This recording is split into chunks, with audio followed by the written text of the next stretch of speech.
Viva Voz, com Vera Magalhães.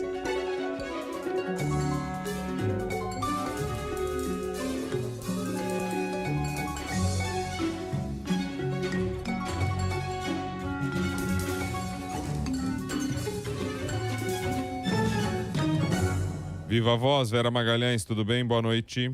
Oi, boa noite, Bocardi, boa noite, Carol, todo mundo que nos ouve e nos assiste, né? Hoje diretamente do táxi do Seu Moura, aqui indo pro aeroporto. Oi, Vera, boa noite para você e pro Seu Moura também, né? Seu Moura, da família, então. Família Seu Moura, manda um abraço pro Seu Moura, fala que é da família. Seu Moura, o Rodrigo Bocardi, a Carol Moran estão mandando um abraço pro senhor. Ele nem tá podendo escutar esse momento de glória, porque eu pedi para ele desligar o rádio pra gente conversar, mas ele tá fazendo um joinha aqui para você. Que é Rodrigo Bocardi de Moura. E o meu pai com nome tão difícil, conhecido por Moura também.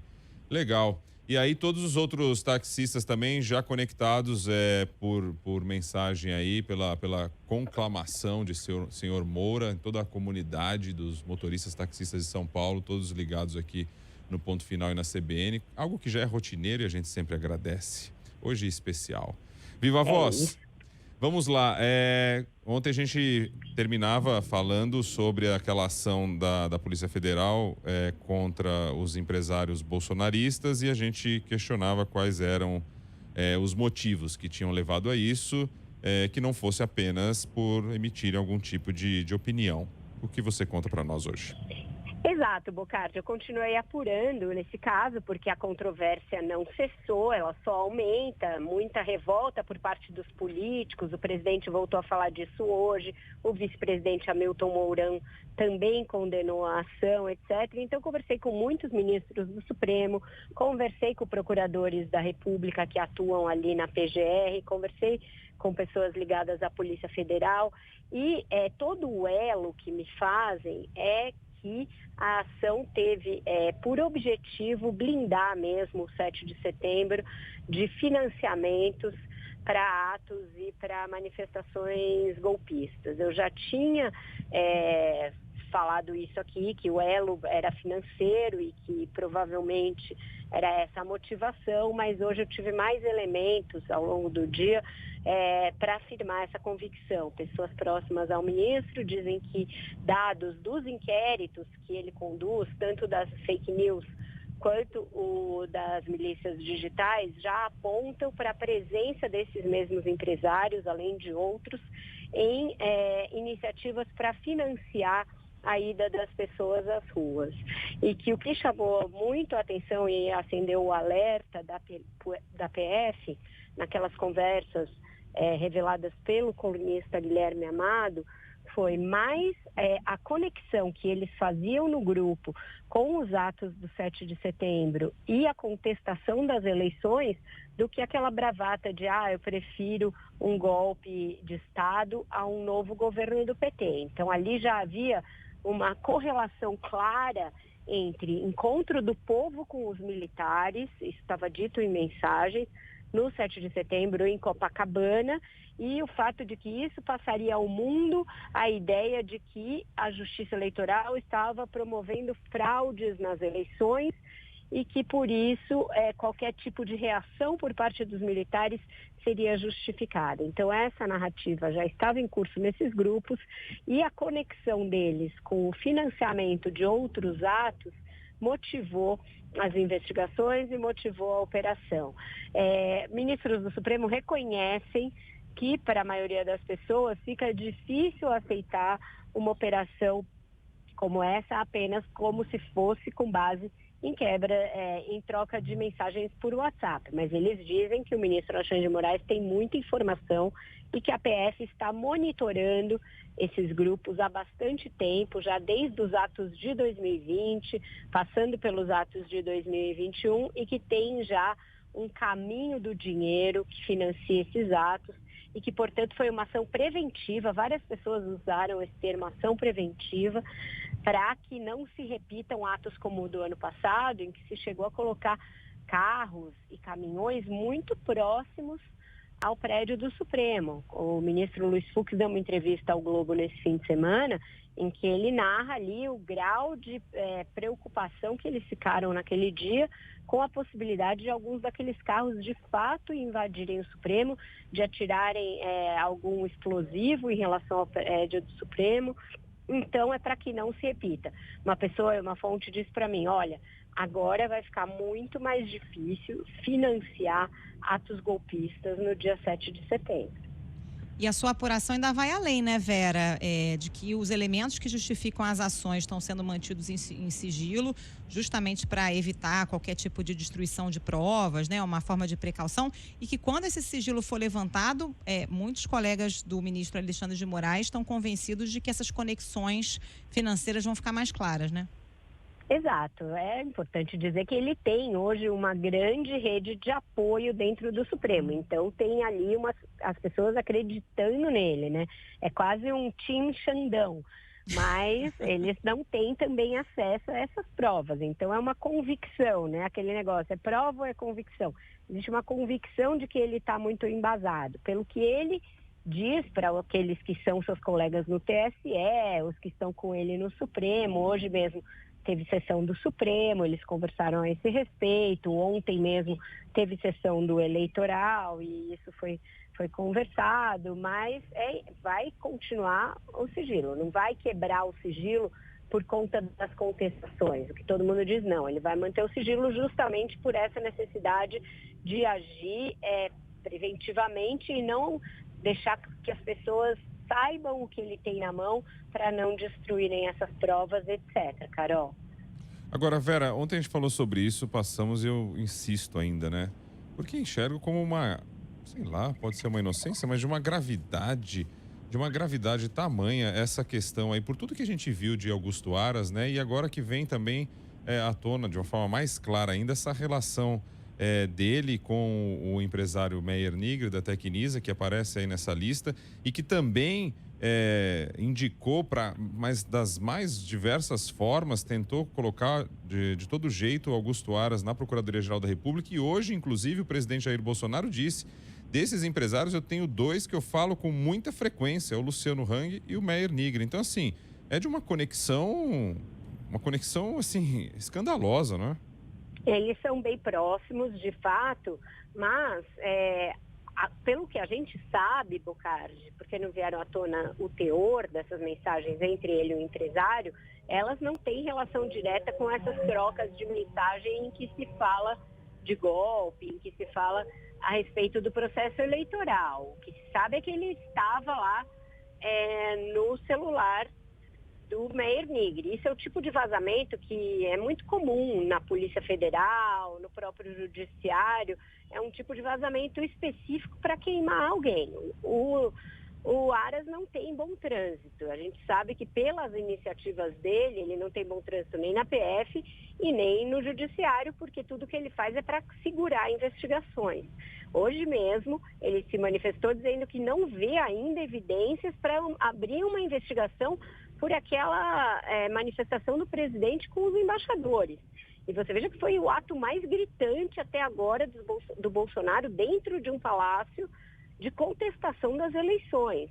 O papel do Ministério Público não é ele decidir se tem crime ou não, ele tem que pedir a investigação. A própria Raquel Dodge falou nessa segunda-feira, o papel do Ministério Público é indúbio pró-sociedade. Quem é indúbio pró-réu é advogado. Então, ele subverte a todo momento o papel da PGR. Então, ele não goza de boa reputação com a PF e com o Judiciário. Eu digo isso meio como advogada do diabo, aí, o diabo sendo Aras, porque a gente não sabe o teor dessas mensagens. Nada impede que ele seja amigo de um empresário, até que o empresário faça lobby por ele, é dentro desse jogo da política que a gente vê toda hora. Se eles tiverem conversas falando contra o Judiciário, falando contra o TSE, falando contra urnas e endossando de alguma forma qualquer mensagem de ruptura, aí é de uma gravidade extrema, mas a gente não sabe o teor dessas conversas. Eu falo pela simples conexão, né, tão próxima entre eles, sem levar a discussão sobre o que se rola em grupo de WhatsApp, só por essa conexão e por tudo que a gente tem visto do trabalho de Augusto Aras, né? Então, sim. É algo que a gente não pode se conformar, eu acho. O ideal é que as pessoas que ocupam esses cargos em instituições que são independentes, como é o Ministério Público, mantenham também uma independência em relação a grupos de pressão política. E não é o que o Aras fez. Aliás, ele só conseguiu ser nomeado graças a isso, o Bocardi, porque ele não estava na lista tríplice, ele não tem uma carreira ali de destaque dentro do Ministério Público Federal. Ele foi alguém que sempre ficou à margem e foi apontado por Bolsonaro por ser alguém capaz de fazer realmente um tipo de gestão à frente da PGR diferente da dos últimos procuradores gerais, que criaram sérios problemas para os presidentes que os nomearam. Raquel Dodge denunciou o Temer e o Janot foi implacável com o PT depois de um período. Então, o Bolsonaro queria alguém com um perfil oposto e lhe foi indicado o Augusto Aras. Porque daqui a pouco parte da República, ou parte importante dela, está na mão de um empresário ou de um grupo de empresários, se você for resumir bem a história. Mas, enfim, vamos em frente, Carol Moura. Vamos em frente, porque hoje tem fatos novos, né? O ministro Alexandre de Moraes se reunindo com o comandante das polícias militares para falar sobre segurança no dia do pleito, e o TSE mandando excluir aquele vídeo da reunião do presidente Bolsonaro com os embaixadores, porque estava espalhando uma notícia falsa. Exatamente, Carol. Essa reunião com os comandantes das PMs foi bem importante, bem significativa, porque nunca aconteceu antes do TSE se reunir com tanta antecedência assim, com os comandantes das PMs para discutir a segurança no dia da eleição. Anteriormente ao dia da eleição tem uma série de protocolos, mas um cuidado muito especial em relação ao dia 2 de outubro e depois ao dia 29 de outubro. Então, decidiram que não vai poder entrar para votar com celular, porque a gente viu nas últimas eleições um monte de fake news a partir de filmagem de urna, gente que filmou votando com arma dentro da urna, e toda aquela ladainha que a pessoa digitava um número e aparecia a cara de outro sujeito, quando eram vários vídeos de montagem. Então, não vai poder entrar com o celular no momento do voto. A questão das armas também foi objeto de discussão, possibilidade de entrar com armas nas sessões eleitorais. Então, existe uma preocupação específica do TSE com a segurança no dia da eleição e que, segundo as fontes me relatam, foi totalmente comprada pelos comandantes das PMs. Então, uma união dos comandantes das PMs com o mesmo objetivo de zelar pela segurança no dia da eleição. E com relação ao vídeo? Com relação ao vídeo, o YouTube já tinha resolvido tirar aquela live do ar, né? Mas agora a determinação do TSE é mais ampla que isso, Bocardi. Aqui todo mundo que reproduziu e todos os canais oficiais retirem de todas as redes sociais aquele discurso do Bolsonaro sobre as urnas eletrônicas, porque foi um discurso considerado de insurreição com mentiras, e o ministro Mauro Campbell falou o seguinte: a ninguém é permitido veicular informações descontextualizadas com ataques infundados ao sistema eletrônico de votação e à própria democracia, incutindo-se no eleitorado falsa ideia de fraude. Então, é uma decisão com um tom bastante duro e que foi proferida nesta terça-feira, assinada por ele, que é o corregedor da Justiça Eleitoral, e que agora vai ter um efeito não só sobre o YouTube, que já tinha decidido tirar do ar, mas também Instagram, também Facebook e as contas do presidente, todas elas nas redes atingidas, alcançadas por essa decisão. Vamos falar do Ciro Gomes ontem no Jornal Nacional, Vera? O que você achou? Ciro estava bem light, muito moderado, tranquilo, aceitou ser interrompido sem problema, também não foi muito interrompido, então a entrevista toda, de parte a parte, transcorreu em absoluta tranquilidade, Carol. E para ele, que vem bem abaixo nas pesquisas, acabou sendo uma oportunidade de alcançar um público grande. Ele tem ido a tudo que ele pode, podcast, todas as entrevistas, foi a Globo News, ficou 3 horas lá no Central das Eleições, foi ao Roda Viva. Então, ele está usando todos os espaços que ele tem para tentar furar uma polarização muito cristalizada entre Lula e Bolsonaro. É uma tarefa inglória. A cada pesquisa que é divulgada, ele aparece ali minguando um pouquinho. Já esteve na faixa de 10%, hoje oscila ali entre 6% e 7% na maioria dos levantamentos. E isso é o que torna a entrevista, apesar de tranquila e apesar de o Ciro inegavelmente conhecer o Brasil, conhecer os problemas do Brasil, torna a entrevista ali pouco efetiva no sentido de angariar voto, porque os votos já estão muito cristalizados e porque parece sempre que ele está propondo algo muito elaborado, de difícil execução, porque requer mudanças profundas na Constituição, na ordem econômica, na legislação, sem que ele mostre como vai construir uma maioria para isso e sequer que ele mostre que vai ser viável ele chegar ao segundo turno. Então fica parecendo que você está assistindo, em uma certa medida, uma entrevista de um candidato que a esta altura, isso pode mudar, é claro, a gente ainda tem quase 2 meses até a eleição, é mais ou menos um café com leite, entendeu? As pessoas assistem, concordam com algumas coisas que o Ciro diz, discordam de outras tantas, sabem que ele vai ter muita dificuldade, seja pelo temperamento dele, pela falta de maioria, etc., para colocar aquilo em execução, mas não dão muita importância e relevância pelo fato de ele estar tão abaixo nas pesquisas. Então, é uma circunstância complicada com a qual ele tem de lidar e que é diferente, por exemplo, da de 2018, quando ele chegou com um terceiro lugar bem consistente e que o voto dele era uma coisa muito discutida no segundo turno, quem ele iria apoiar, porque isso poderia surtir um efeito ali para angariar votos para o Haddad, e aí aquela ida dele para Paris foi tão contestada e tão problemática. Então é isso, o Ciro hoje vive essa circunstância em que ele tem ideias, tem um projeto, ele escreveu um livro com o seu projeto nacional de desenvolvimento e tudo mais, mas as pessoas não levam tão a sério, não debatem tanto, porque ele é visto praticamente como uma hipótese descartada de estar no segundo turno. Aposta muito, né, nos indecisos também, mas tem hora que dá uma sensação de que tudo bem, conhece, é inegável tal, mas na hora de transmitir as suas ideias requer um exercício de concentração para poder conseguir entender o que está querendo dizer e aí para você atingir. Esse estilo dele, né, Bocardi, de ir jogando um monte de número, e aí fala, eu sei fazer, eu sei, confia em mim e tal, e fala muito rápido, sim, é difícil para acompanhar, até porque algumas dessas propostas são muito elaboradas, né? E requerem ali altas negociações com o Congresso. Por exemplo, quando se fala da dificuldade do PDT de ter maioria e que ele vai ter esse problema, ele fala em fazer plebiscito ou referendo.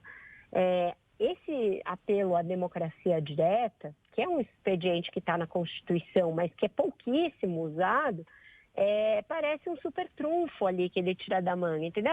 Qualquer coisa eu faço um plebiscito, e não é tão simples assim fazer um plebiscito, não é em toda situação que se vai poder fazer um plebiscito, porque isso significa, de alguma maneira, subtrair prerrogativas do Congresso, e o Congresso, a gente sabe, não aceita perder poder assim tão fácil. Ele também diz que o fato dele não disputar a reeleição facilitaria ele ter trânsito político no Congresso. Também não é bem assim, porque não tem vácuo de poder.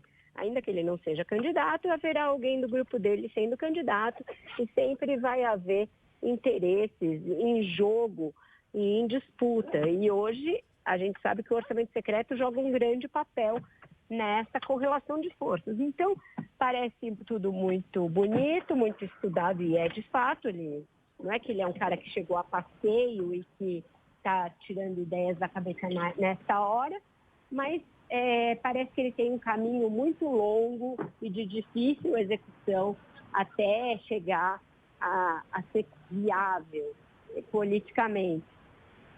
Você já chegou ao seu destino aí? Como é que tá? O Cheguei ao meu taxímetro do destino, Moura tá acabei bombando? Como é que é?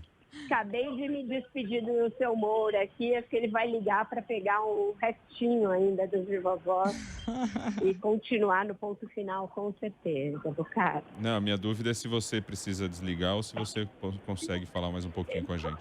Eu preciso desligar, porque eu preciso fazer o meu check-in para embarcar para o Rio de Janeiro, terra de Carol Moran, onde amanhã acontecem as sabatinas Globo, CBN e Valor, com os candidatos à presidência da República, justamente. Entre eles o Ciro e Simone Tebet. Boa Bom viagem, voo, Vera. boa viagem. Hoje o jogo é outro, o jogo é de futebol, amanhã as entrevistas retomadas. É isso mesmo. Valeu.